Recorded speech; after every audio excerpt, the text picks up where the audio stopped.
Hey there. Okay, so last time we recorded Fanfic Night, I pressed the button after I'd already read a couple chapters. So just to catch you up, this is a story called Junko Enoshima abducts every Fireside girl except Katie and Isabella. It is a Junko Enoshima, what is it? It's a Danganronpa Phineas and Ferb crossover. The crossover that you've no doubt all been waiting for. So I'm just going to read through the first couple chapters and then I'll switch over to the actual stream footage. Chapter 1. This story takes place someday during the main series timeline. Isabella and Phineas hear Katie's blood-curdling scream and rush over to Fireside Girl headquarters. Isabella asks, "Katie, what happened?" Katie replied, "This anime-looking teen who called herself both the Ultimate Despair and Ultimate Fashionista kidnapped Holly, Millie, Ginger, Gretchen, and Addison. I couldn't stop her." Phineas, upon hearing that description, angrily seethed, "Junko Enoshima!" He then wondered, but why would she abduct them? A video message of Junko from the Jabberwock Island Funhouse showed up. Junko said in that message, "If you want your Girl Scout friends back, tell Neigi, Kirigiri, Togami, Fukawa, Hagakure, Asahina, Hinata, Nevermind, Soda, Owari, Kuzuryu, Saihara, Yumeno, and Maki to surrender to me at the Funhouse at Island 4 on Jabberwock Island." Isabella asked, "What'll we do?" Phineas decided, "Katie, you go look for everyone, and Junko told us to tell..." Phineas decided, "Katie, you go look for everyone Junko told us to tell to surrender, in case we mess up and get captured." Katie replies, "On it." Phineas tells Isabella Perry has a bunker under our house, where our old stuff is kept. Get it all, you and I are going to storm the funhouse and rescue them. Will Phineas and Isabella be able to save the Fireside girls in time? Will they mess up? Will Junko keep her promise if Katie is forced to have the Danganronpa 1 through V3 casts surrender? Stay tuned to find out. Chapter 2. Katie thought to herself, "Okay, if the research I did on the Hope's Peak and Jabberwock Island protagonists is correct, Makoto, Kyoko, Byakuya, Hina, Hiro, and Toko should all be here at future Foundation headquarters." She knocked on the door. Kyoko opened it and with a curious tone said, "Hello?" Katie replied, "Miss Kyoko Kirigiri, I assume?" Kyoko replied, "Yes, this is she. May I help you?" Katie replied, "Your old enemy, Miss Junko Enoshima, abducted my friends and left this chilling video message." Asterisk plays back the video message where Junko demanded the surrender of all 3 teams of survivors from the main series. Kyoko responded, "Hold on a second." Proceeds to explain the situation to Hina, Hiro, Toko, Byakuya, and Makoto off-screen. Kyoko told her and everyone else, "Hina and I will go ahead. Please wait here while Toko, Makoto, Hiro, and Byakuya will see if they can't get a location lock on Hajime's team." On the Finbella side, Phineas announced to Isabella, "Here's the plan. We use the beak suit to storm the place and rescue the Fireside girls, leaving the Finadroids and Furbots to fight off the Mono Beasts and defend the upgraded version of the Sunbeater 2000 I built specifically for this rescue mission. Any questions?" Isabella couldn't think of any questions. On the Junko and hostages side, Junko had managed to restrain each of the Fireside girls with Gordian knotted chains. Cackling evilly and monologuing about, "Once all 3 teams of goody-goodies are forced to surrender to me, the world will finally see that despair is better than hope." How will this play out? See in Part 3. Part 3, Isabella came up with an idea. "I've just got my Resurrecting the Dead patch, and we may need a lot of help." And that's where we come back in the actual stream. Okay. I'm now streaming and recording at the same time because I forgot to hit that button. Hopefully it's still running smoothly.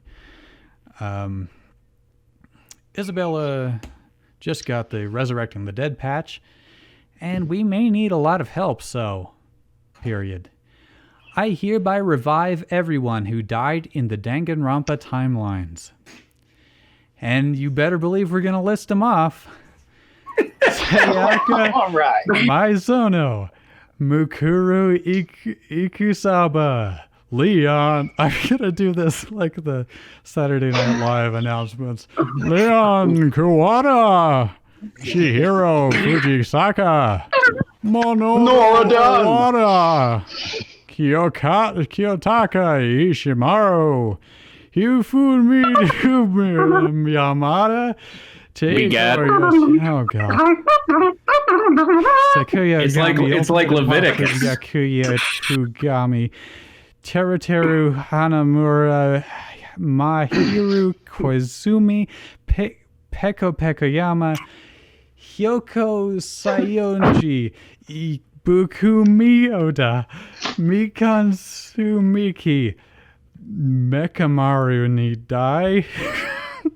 Is this a project for keyboarding class? Like, this is... it's just a good workout for your fingers. Gundam Typing this Tanaka, up. Nagito Komeda, Chiaki Nanami, Usami, Kaedi Akamatsu, Rantaru, Ryo...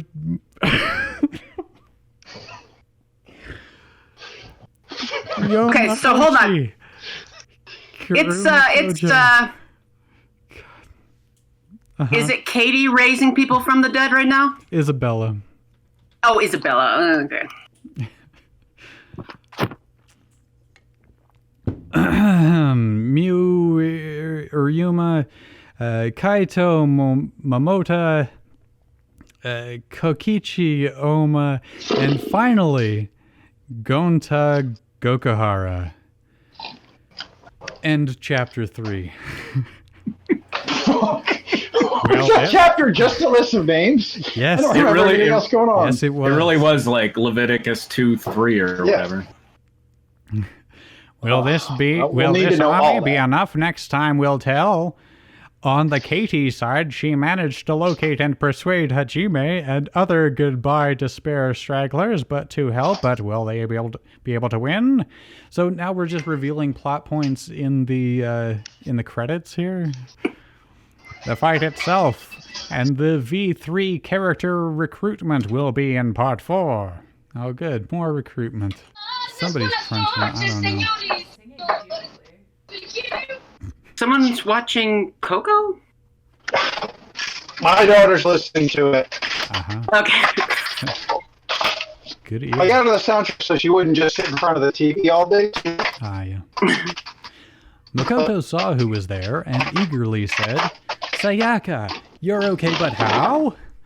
Sayaka replied, a fine upstanding girl by the name of Isabella Garcia Shapira resurrected me and everyone else who died in the killing games, but more importantly, Makoto, I'm sorry I betrayed you. Makoto replied, it's okay, it's not your fault. Monokuma forced your hand, and right now we've got to save that girl's friends and put one final stop to Junko and Enoshima. After everyone was done saving the Fireside girls, Gundam decided... What? Hey! It's done? Yeah. Did it? Off screen. Mission accomplished! We did it, everybody. We can only assume the beak suit played heavily into the whatever happened. After everyone was done saving the Fireside girls, Gundam decided, all of you flee! My 4 dark devas of destruction, and I will make sure this vile woman never hurts anyone again! First 10 minutes passed, then 30, then 45, eventually it was an hour.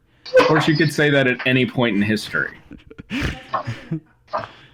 Eventually, it was an hour. Celeste, in a rare moment for her character, had a concerned look on her face. She looked to Hifumi and said, Yamada, hand me Justice Hammer 2, if you please. Okay, is Yamada a nickname for Hifumi? Is that an honorific that I'm not familiar with? Wait, oh, you're keeping track of these names? 'Cause Well, we're in there in the same sentence. okay. Oh, wow. She looked to Hifumi and said, Yamada, hand me Justice Hammer 2, if you please.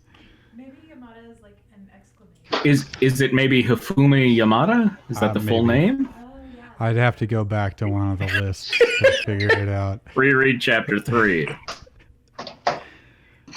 No! Justice Hammer 1 is no good, and Justice Hammer 3 is too powerful.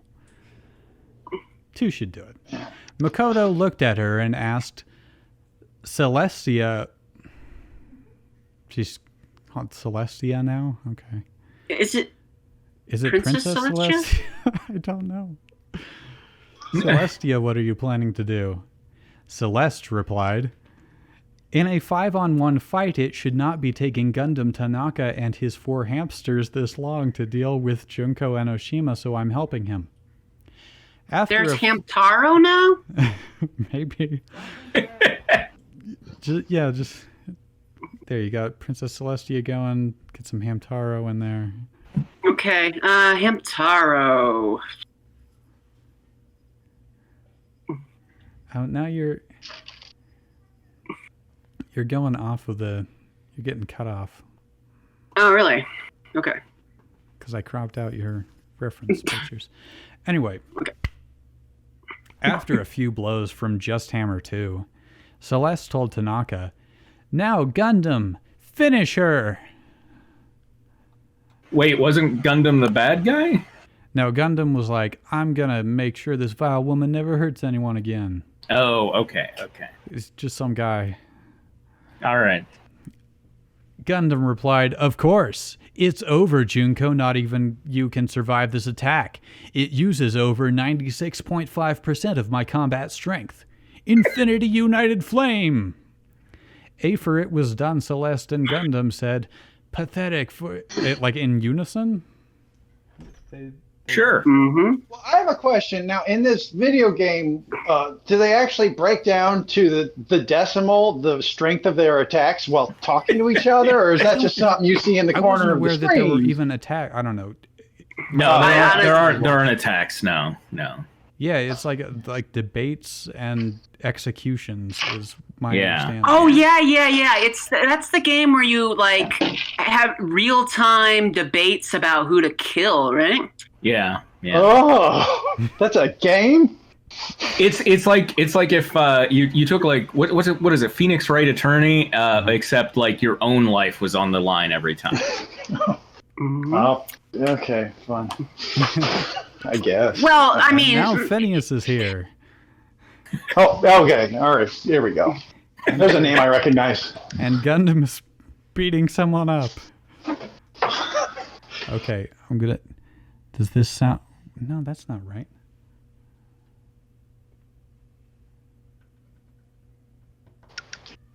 Delay? Okay. Both of them are speaking at the same time, so I figured... After it was done, Celeste and Gundam said, pathetic for a woman called the ultimate despair, this Junko Enoshima was weak. Sayaka asked, why are you people against Junko? She seemed so nice. Kyoko said to her, that's right, Sayaka, you never knew, did you? The woman you thought was Junko was actually her twin sister, Mukuro Ikasuba, the ultimate soldier, Mukuro Ikasuba, impersonating her as part of their conjoined scheme to coat the world in despair. The ending is in Part 5. Part 5. Back in Danville, Gretchen said, thanks, Isabella. If it weren't for you, Phineas, Makoto, Sayaka, Leon. Leon. This is the first time hearing of Leon. Leon. Look, I want to thank everybody at CTR, all my press, my oh God, my mom, my dad. Sorry. Uncle Leon. Yeah. Mukuro, Chihiro, Mondo. Let's get Luke Taka. Blackhawk in here too. Hifumi, Celeste, Sakura, Kyoko, and everyone else, we'd have been goners. Isabella responded, I'd never let that happen. And thanks to Gundam, Junko never threatened anyone else again. The end. Okay, so we don't know whether this young man who wrote this is listening. There's no way of knowing, actually. And when I say young, I'm thinking like 10. What do you guys think? Well, it seems youthful in its vigor. I can look at their profile. They joined in 2014. They joined fanfiction.net, that is. So Okay. So at least you 6 gotta be years in the old. teens. Gotta be in the teens, right? I would. You don't know, man. And Yeah, we've talked about this a lot in the past, English right? is not Trying their to. first language. Ah. But they can sure list those names. Yeah. Okay, we got through it. Let's hear it for. I gotta imagine, like, what's the Keiko comma key on that keyboard Yasuhiro. look like? Like, how dented and filthy? It's like the one to hit most often with any other key. okay. So, I have to ask though. I'm just really curious. Do you think like I'll get to that. Like, do you think the point was just like, I want to share? Like, I don't even really understand why Phineas and Ferb was involved at all. I think they were just like, who invents stuff, right? Like, Who has a beat Well, suit? yes, the big. Wait, how did that play into it, though? well, I don't know. I Well, promise it would background. come in handy. It was integral, Left dude. to our imagination. The story was- cannot be told without the big suit, and the big suit cannot be told without Phineas. and You it's guys ever like, seen- Read a goddamn book, dude. This reminded me of the end of Desperado. You ever see that? Where like he's Yeah. surrounded by nothing but bad guys, and then they fade to white, and he's like, "Well, I killed all those bad guys." I'm like, "Damn, you really What? ran out of money."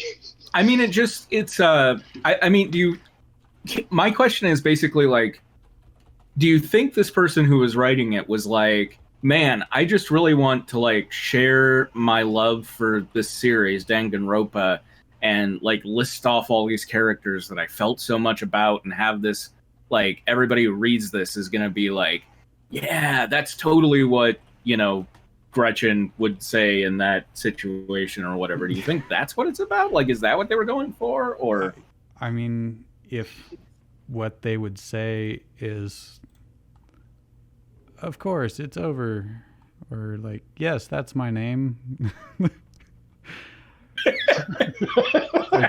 If that's the case, they're not really. So it's like digging deep. listening to the radio, and it's like, "Oh, they said my name in the dedications."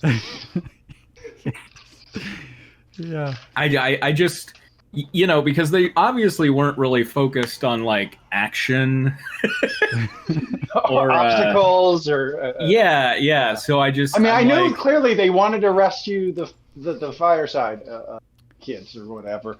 I got that. Why weren't Katie and Isabella taken? Was it pure luck? Well, I think that's just baked into the it's premise, an right? The act title, of even. It's nature, just something you have to and we'll accept. never fully I- understand it.